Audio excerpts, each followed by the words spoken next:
पवारसाहेब म्हणजे मराठी माणसाचं एक प्रतीक. किती काय झालं तर लढायचं आणि संघर्ष करायचा आणि विचार जपायचा. पवारसाहेबांच्या आयुष्याकडे आपण जर बघितलं तर संघर्ष आपल्याला दिसतो, यश दिसतं, पण जेव्हा यश मिळतं तेव्हा अहंकार दिसत नाही. त्यामुळे लोकात नेहमी राहणारा माणूस जेव्हा लोकातच राहतो तेव्हा त्यांची ताकद वाढते. त्यामुळे कार्यकर्त्यांमध्ये उत्साह आला असला तरी साहेब लोकांमध्ये आल्यानंतर साहेबांमध्ये सुद्धा उत्साह आम्हाला जाणवतो, आनंदही होतो. आणि अशाच पद्धतीने महाराष्ट्राच्या हितासाठी आणि महाराष्ट्र धर्मासाठी पवारसाहेब राजकारणातही आणि समाजकारणातही पुढे आम्हाला सगळ्यांना मार्गदर्शन करत राहते. नसरापूर घटनेला आज एक आठवडा पूर्ण होते, मात्र एक आठवड्यानंतर पाहिलं एवढ्या एक आठवड्यात सुद्धा भरपूर घटना अशा लैंगिक अत्याचाराच्या असतील किंवा इतर असतील त्या भरपूर घटना बाहेर आलेल्या आहेत. अजून सुद्धा सरकार या घटना रोखण्यात अपयशी ठरते असं वाटतं. 100% हे सरकार अपयशी ठरते, कारण का कायदाच असा आहे की लोकांना कायद्याची भीती राहिलेली नाही. दिवसाला 24 बलात्कार आपल्या महाराष्ट्रात होत आहेत, म्हणजे तासाला एक बलात्कार तिथं होतो. काल परवा मी अकोला या जिल्ह्यामध्ये गेलो होतो, अशीच एक घटना तिथं घडली. त्यानंतर कोल्हापूरमध्ये पण अशीच एक घटना घडली. आणि सगळ्यात महत्त्वाचं की कायदा हा न्याय देणारा नसला नाही तर तिथं मुद्दामून विलंब हा लागतो. त्यामुळे अनेक मुलींवर अन्याय आणि परिवारावर अन्याय होताना आपण सर्वजण बघितलं. मी जालन्यामध्ये एका तालुक्यामध्ये गेलो होतो, तिथं 3 वर्ष झाल्या घटनेला. एका 7 वर्षाच्या मुलीवर बलात्कार करून तिला जसं नसरापूरमध्ये तिथं डोक्यात दगड घालून मारण्यात आलं होतं दुर्दैवाने, तसं ती घटना घडली 3 वर्षापूर्वी. अजूनपर्यंत तिला न्याय मिळालेला नाही. त्यासाठी आम्हीसुद्धा प्रयत्न करूच. साताऱ्यामध्ये सुद्धा उद्या दुपारी मी स्वतः साताऱ्याजवळ जी घटना 9 महिन्यापूर्वी झाली होती, एका लहान मुलीला तिच्यावर अत्याचार करण्याचा प्रयत्न करून तिला मारण्यात आलं होतं, त्या परिवाराला जाऊन भेटणार आहे. त्यांचंसुद्धा मत हेच आहे की आम्हाला न्याय मिळत नाही. त्यामुळे न्याय देण्यासाठी आपल्या सगळ्यांना एकत्रित प्रयत्न करून नवीन कायदा आणावा लागेल. शक्ती कायदा हा जर लागू झाला, परत एकदा महाविकास आघाडी लागू केला होता, परत जर आपण लागू केला, आमचा तर पाठिंबा राहील, तर मग कुठं ना कुठंतरी महिलांना न्याय मिळेल असं आम्हाला वाटतं. जय पवार यांनी असं म्हणले की 2029ला सुद्धा सुनेत्रा वहिनीच बारामतीमधून विधानसभा निवडणूक लढवतील आणि बारामतीकरांची इच्छा आहे की त्यांनी मुख्यमंत्री व्हावं. ठीक आहे, म्हणजे आता तो वेगळा पक्ष आहे, त्यांची ती इच्छा आहे आणि त्यांच्या इच्छेप्रमाणे त्या ठिकाणी त्यांनी त्यांच्या नेत्यांबद्दल व्यक्त केलेलं मत आहे. पण 2029ला सुनेत्रा वहिनींनी निवडणूक लढवली तर आपल्या पक्षाकडून विरोधी उमेदवार देण्यात येणार नाही. आता आमचे छुपा त्याच्यामध्ये काहीतरी आहे. किती वेळा हाच प्रश्न तुम्ही विचारायचा आणि ज्या जिल्ह्यात जाऊ तेव्हा हाच प्रश्न. त्यामुळे हा प्रश्न ऐकूनच मी कंटाळलो आहे असं आपण समजूया. दादा, सातारा जिल्हा परिषदमध्ये राष्ट्रवादीचे अनेक पदाधिकारी फोडले. जिल्हा परिषदमध्ये मोठं संख्याबळ असताना देखील तिथं राष्ट्रवादीचं आणि शिवसेनेचं अध्यक्षपद भूषवता आलं नाही आहे. काय सांगाल याकडं? मोठ्या राष्ट्रवादी अजितदादांच्या पक्षातल्या लोकांना फोडलं, बरोबर. एकनाथ शिंदे साहेबांच्या पक्षातलं फोडलं. आता कुणी फोडलं? हे काय आम्ही फोडलं का? भाजपलीच फोडलं ना. पैशाचा, दबावाचा, धमकीचा वापर करून इथे असणाऱ्या उमेदवार जे निवडून आले त्यांना फोडलं. आता हे जे साताऱ्यात घडलं ते उद्या जाऊन महाराष्ट्रात आमदारकीच्या बाबतीत घडणार नाही असा जर विचार भाजपचे मित्रपक्ष करत असतील तर वेगळ्याच स्वप्नामध्ये त्या ठिकाणी ते बसलेले आहेत. आजच सांगतो 2029ला या दोन्ही पक्ष मिळून 40पेक्षा जास्त आमदार हे भाजप फोडेल आणि त्यांच्या चिन्हावर त्या ठिकाणी ते लढवेल.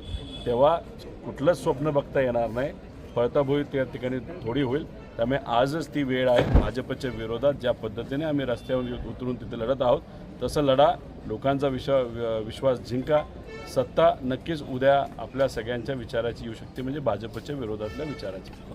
नाशिकमधील TCS दरम्यान प्रकरणातले आरोपी निदा खानेला आज अटक करण्यात आलेली आहे. छत्रपती संभाजीनगरमध्ये एका MIMच्या नगरसेवकांनी आसरा दिला होता अशी माहिती समोर आलेली आहे. यानंतर गोपीचंद पडळकर आणि संजय शिरसाट यांनी मागणी केली की ते इम्तियाज जलील यांची पण चौकशी व्हावी. मोठं षडयंत्र. भाजपचा जो कुठला छोटा कार्यकर्ता ज्याने ही मागणी केलेली, जेव्हा इतर ठिकाणी महिलांवर अत्याचार होतात, चुकीच्या घटना घडतात, तेव्हा मात्र तुम्ही त्या ठिकाणी झोपता आणि मुस्लिम समाजाचा एखादा मुद्दा आला तर तिथं उठता आणि तुम्ही बोलायला लागता.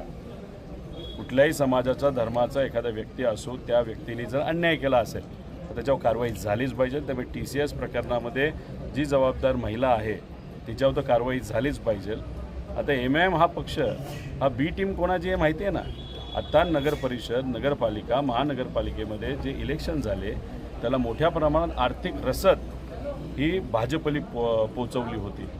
त्यामुळे मग तुम्हाला जर तपासच करायचा असेल तर MIMला बॅक जो भाजप करतो पैसा एवढा मोठ्या प्रमाणात त्यांचाही तपास तुम्ही त्या ठिकाणी करा. बरंच काय बाहेर येईल. त्यामुळे उगाच काहीतरी बातमी व्हावी म्हणून बोलण्यापेक्षा जे काय कारवाई करायची तुमच्याकडे सत्ता आहे, तुमच्याकडे होम मिनिस्टर आहे, कारवाई तुम्ही करा आणि जे खरं काय खोटं लोकांसमोर तिथं तुम्ही पुढं आणा नुसतं बोलण्यापेक्षा. दादा, राष्ट्रवादीच्या कार्यकर्त्यांमध्ये नाराजी आहे. पक्षामध्ये नवसंजीवनी निर्माण करण्यासाठी आता साहेब देखील सातारा दौरा करतात. नेमकं कार्यकर्त्यांना काय आव्हान करतात की बाबा पक्षाला एकजुटी करावी किंवा मजबूत करावं यासाठी काय नियोजन असणार? तर एक तर रस्त्यावर उतरायची भूमिका आपल्या सगळ्यांना ठेवावी लागेल. पार्टी आहेच, ठीक आहे, सत्तेत नसल्यामुळे काही प्रमाणे थोडीशी नाराजगी होत असते, कामं होत नसतात, पण शेवटी आपल्याला रस्त्यावर उतरायची तिथं तयारी ठेवावी. आणि कार्यकर्ते नक्कीच आपल्या विचाराचे जे आहेत ते लढणारे कार्यकर्ते आहेत. काही प्रमाणात वरच्या लेवलला थोडंसं कन्फ्युजन, नाहीतर काही पदाधिकारी आणि कार्यकर्त्यांमध्ये मतभेद असतील तर पवारसाहेब स्वतः लक्ष घालून आणि शशिकांत शिंदेसाहेब लक्ष घालून हे सगळे मतभेद त्या ठिकाणी बाजूला सारतील. जेव्हा हळूहळू काही बदल आपल्याला दिसायला लागतील तेव्हा नक्कीच हे सर्व जी आमची टीम आहे ती चार्ज झालेली तुम्हाला सगळ्यांना बघायला मिळेल. आपल्या पक्षाचे जिल्हाध्यक्ष कुठल्याही प्रश्नावरीचं आंदोलन करताना जिल्ह्यात दिसत नाहीत. याचा अर्थ जिल्ह्यातील व्यवस्थित चाललेलं आहे, सरकारने कामकाज व्यवस्थित चाललेलं असं वाटतं. हे बघा, माझं एकच मत आहे, शेवटी निर्णय घेणारे जे आमचे सगळे वरिष्ठ नेते आहेत, फक्त पद घेऊन बसण्यापेक्षा लढणं हे जास्त महत्त्वाचं आहे. जे लढतात त्यांना ताकद द्या, जे लढत नाहीत त्यांना वेगळं पद नाही, नाहीतर वेगळा निर्णय त्या ठिकाणी घ्या. वरिष्ठांनी तिथं निर्णय घेतला पाहिजे. शशिकांत शिंदेसाहेब आणि पवारसाहेब या बाबतीत निर्णय घेतील. आमचंही मत आहे, आम्ही कार्यकर्ते आहेत, आमचं भविष्य आहे. आता मग जसं मला प्रश्न पडतो तसं या साध्या कार्यकर्त्यांना पडणार नाही का? माझा हाच प्रश्न आहे की आपण जर रस्त्यावर येऊन लोकांच्या वतीने लढणार नसेल तर पक्ष हा ताकदवान होऊ शकत नाही. त्यामुळे पदाधिकारी नाहीतर कार्यकर्ता नाहीतर नेता सगळ्यांनी मिळून रस्त्यावर येऊन लोकांच्या हितासाठी लढलं तरच कुठेतरी लोकांचा विश्वास आपल्यावर निर्माण होईल. आणि लोकांचा विश्वास निर्माण झाल्यानंतर पक्ष हा अजून ताकदवान होईल. आणि जर नाहीच काय केलं, नाहीच लढलं लोकांचा आणि लोकांचा विश्वासच आपल्यावर नाही आला तर उद्या जाऊन अडचणी मोठ्या प्रमाणात वाढू शकतात. दादा, अवकाळी पावसाचा फटका महाराष्ट्रातील अनेक जिल्ह्यांना बसला आहे, मात्र पंचनामे होत नाही, शेतकऱ्यांचं मोठं नुकसान होतं आहे. प्रशासनाकडनं कुठलीही दखल दिली जात नाही किंवा राज्य प्रशासन देखील बघत जात नाही. जिल्हा परिषद सदस्य फोडून, नगर परिषदचे सदस्य फोडून आपण सत्तेत येऊ शकतो अशी भावना सत्ताधाऱ्यांची झालेली आहे. त्यामुळे लोकांना काय अडचणी येतात, शेतकरी अडचणीत येतोय का नाही येत, आमचा मजूर येतोय का नाही येत, महिलांवर अत्याचार होत आहेत का नाही होत, लहान मुलींवर अत्याचार होत आहेत का नाही होत, या सगळ्या गोष्टी आता या सरकारला काही पडलेलं नाही. या सरकारला काय पडलं तर फक्त राजकारण पडलं. त्यांना फक्त राजकारण करायचं, बाकी दुसरं काहीच करायचं नाही. आणि आम्ही प्रामाणिकपणे विषय मांडत जेव्हा असतो तेव्हा आमच्यावर टीका केली जाते. कोणतरी प्रवक्ते आहेत भाजपच्या, त्या कुठंतरी आज भरळल्या नाही तर बोलल्या की काही लोक, म्हणजे आता माझं नाव नाही घेतलं, शक्ती कायद्याची मागणी तिथं करतात आणि आम्ही राजकारण करतोय. आता एखाद्या महिलेला, एखाद्या मुलीला न्याय द्यावा यासाठी आम्ही जो मुद्दा मांडत असेल आणि त्याला तुम्ही राजकारण म्हणत असता तर हे हास्यास्पद आहे आणि दुर्दैवी गोष्ट आहे. आमचं मत एवढंच आहे की शक्ती कायद्याचा अभ्यास जर तुम्ही केला, जो नक्कीच तुम्ही जे काही आज प्रेस कॉन्फरन्स घेतली त्याच्यातून आम्हाला जाणवते तुम्ही अभ्यास कुठंच काही केला नाही.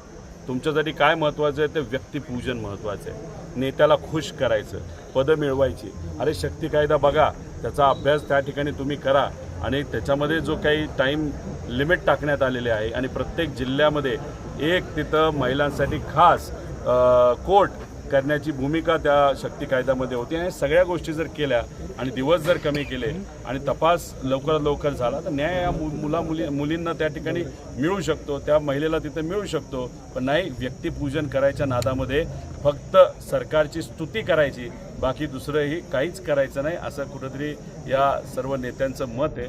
असं आपल्याला त्या ठिकाणी म्हणावं लागेल. माझं एवढंच मत आहे, बोलताना जरा कायद्याचा अभ्यास करून तुम्ही बोललात तर जरा लोकांसाठी बरं राहू शकतं. शिस्तभंगाची दादा कारवाई होणार का? जी जिल्हा परिषद सदस्य आहेत आणि त्यांनी जिल्हा परिषदेतून आता दुसरीकडे जाऊन भाजपला जाऊन पाठिंबा दिलेला आहे, त्यांच्यावर शिस्तभंगाची कारवाई होणार काय माहिती? अजितदादा पक्षांच्या वरिष्ठ नेत्यांना, भाजपच्या वरिष्ठ नेत्यांचा फोन येईल, एकनाथ शिंदे साहेबांच्या पक्षाच्या वरिष्ठ नेत्यांना फोन येईल की झालं जाऊ द्या, विसरून जावा, होत असतं. तर असं जर काय झालं तर काहीच तिथं कारवाई होणार नाही.